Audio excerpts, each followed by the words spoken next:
Hi everyone, welcome to Amapura Awakenings. My name is Nikki. I'm a spiritualist medium and I am talking today about part 3 of the little mini series that I've been working on and just trying to give everybody a little bit of an idea of how to talk to heaven and how to tell when heaven is talking to you. So in part 1 we covered external signs and how external signs from heaven impact our life and how we can identify them and how we can find a meaning for them so that we can begin to develop an interactive type of communication with our friends and family in heaven. Part 2, we discussed internal signs and how internal signs work with us so that we can recognize the communication with our family and friends through our chakra system, which is another way that we can talk to heaven and heaven can talk to us. Today, we are talking about shared connections, and today is part 3. And this is where we recognize signs that come to us and communications that come to us from our family and friends in heaven. And those signs come to us through other people, which is why I call them shared connections.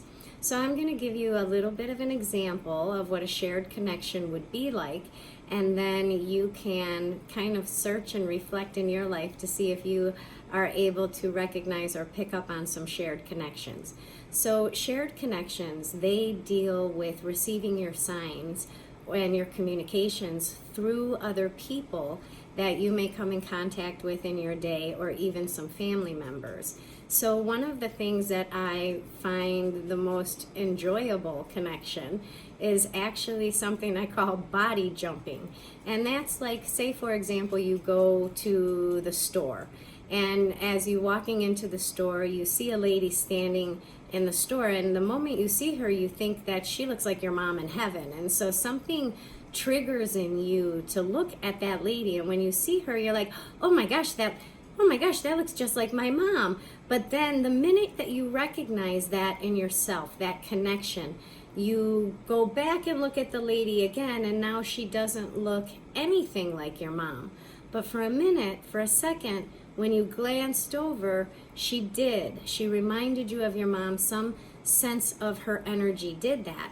Now, when something like that happens, and there's other times that something like that can happen. One time I was driving down the road and I stopped at a stoplight, and when I looked next to me at the car next to me, the gentleman driving looked exactly like my dad. I mean, exactly like my dad. The way my dad held his cigarette, his profile, his nose, the glasses he was wearing, the way that I used to see my dad driving when I was a little girl, and I would be in the front seat and he would be driving. So when I pulled up at the red light and I looked over, this gentleman in the car looked just like my dad. And so that's something that's called a body jump. And what that means is my dad and my mom, they just wanted me to know that they were around me, that they were connecting with me. Maybe it was in a response, maybe it was a response to a question that I had asked. Maybe I asked them for a sign and I wanted to have that connection with them. So body jumping is when your friend or relative, their soul, will connect to the soul of another person. The lady in the store, the gentleman driving the car, that's what the two souls kind of union together. And because your soul knows your mom or your dad's soul in heaven, you know you are connected to them, your tendency when you walk into the store will be automatically to go and look to the place that your soul guides you to. You don't purposely go in and try to find somebody that looks like your mom in the store.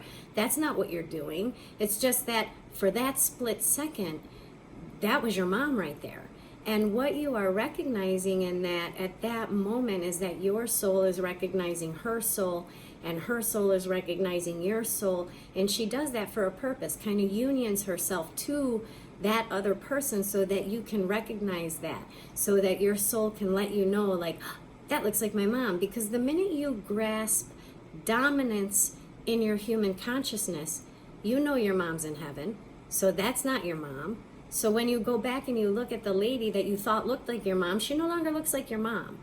And that's because now your human consciousness has already received the message that your mom was hanging around and probably went shopping with you. So after I did part 2 of this little mini series about talking to heaven, I actually said a little prayer to my mom in heaven, and I said, okay, Mom, give me an example of a shared connection that I'll be able to share in my next video. And so a few days passed, I think it was 3 days, and I was waiting to receive a shared connection from my mom. So in video number 2, if you watched it, I was describing how thoughts that are traditionally my mother's intonation will maybe kind of pop into my head, and I'll recognize that thought just jump in. And I know it's not my intonation, I know it's my mom's. Well, one of the stories that I told is that when we were little kids and my mom was goofing around with us or wanted to guide us in a certain direction in a funny way, she used to say, I'm gonna ram you, Nicole.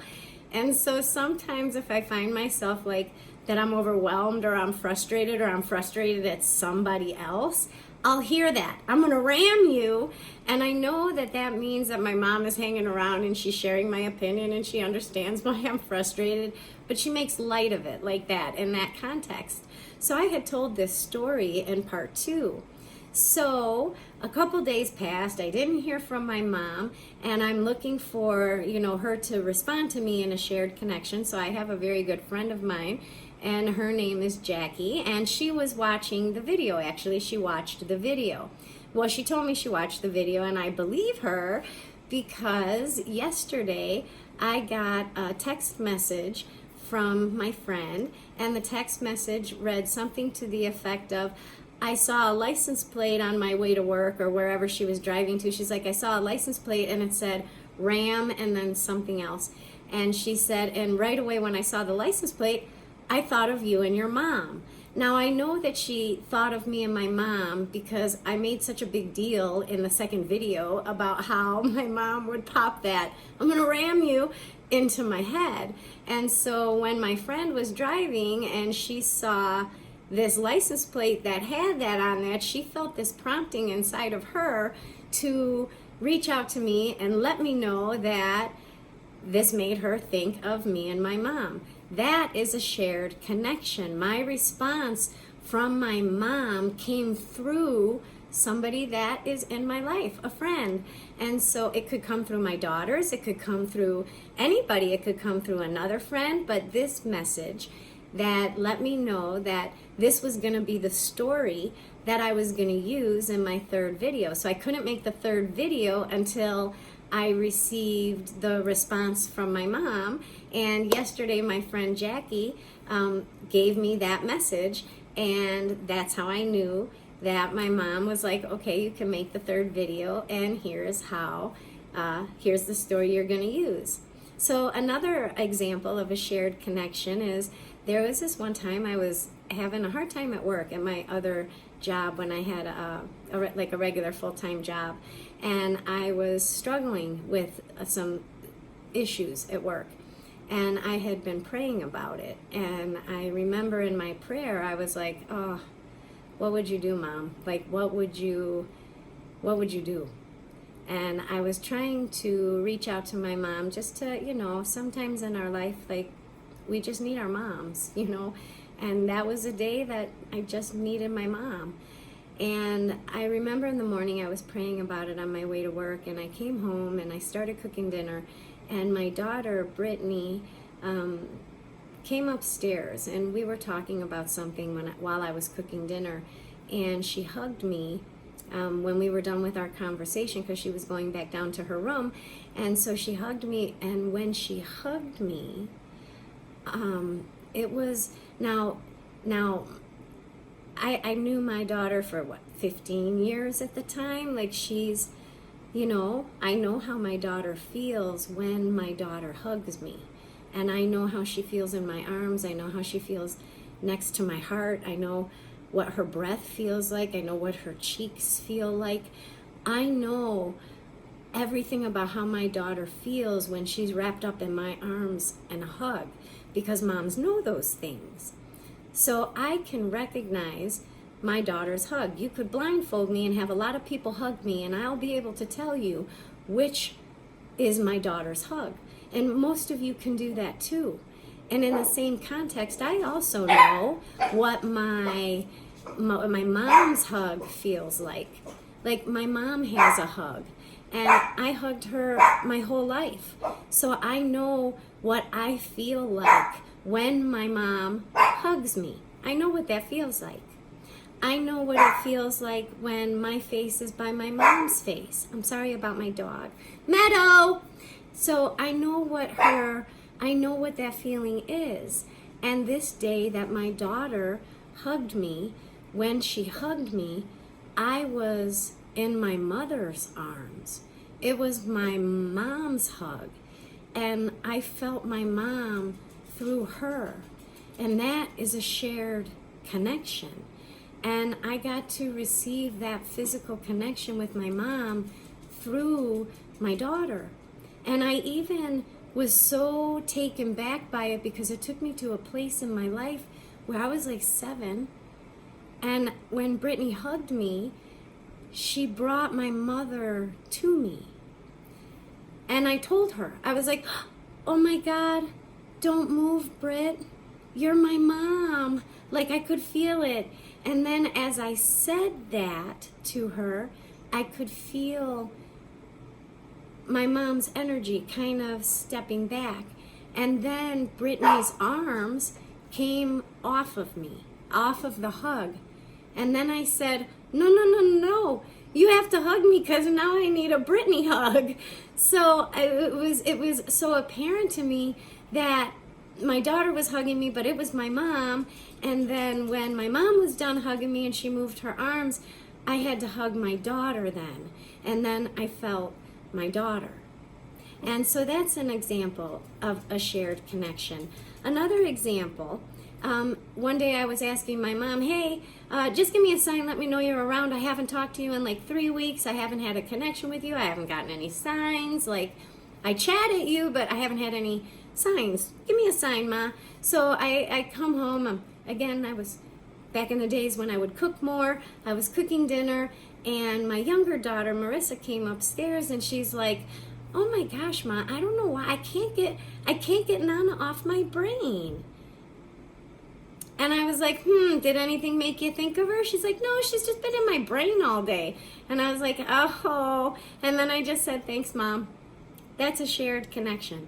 I asked her to give me a sign, and she showed me a shared connection. I asked her specifically to give me a shared connection example for today, even though the last 2 examples I shared with you were already planned for me to share as examples in the video.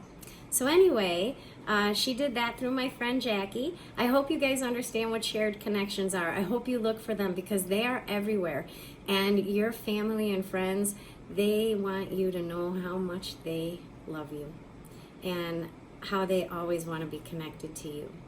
So if you're catching this on the 3rd video, go back, look at the first 2 videos, and try to figure out how internal communication with your friends and relatives in heaven work, and how external communication with your friends and relatives in heaven work, and how shared communications work with your friends and relatives in heaven. And you will be amazed that heaven will open its doors to you, and just like Jesus says, you can have heaven on earth. That's our goal, heaven on earth. Everybody have a great day. Namaste. Blessings in Jesus' name. Bye. Thanks for watching.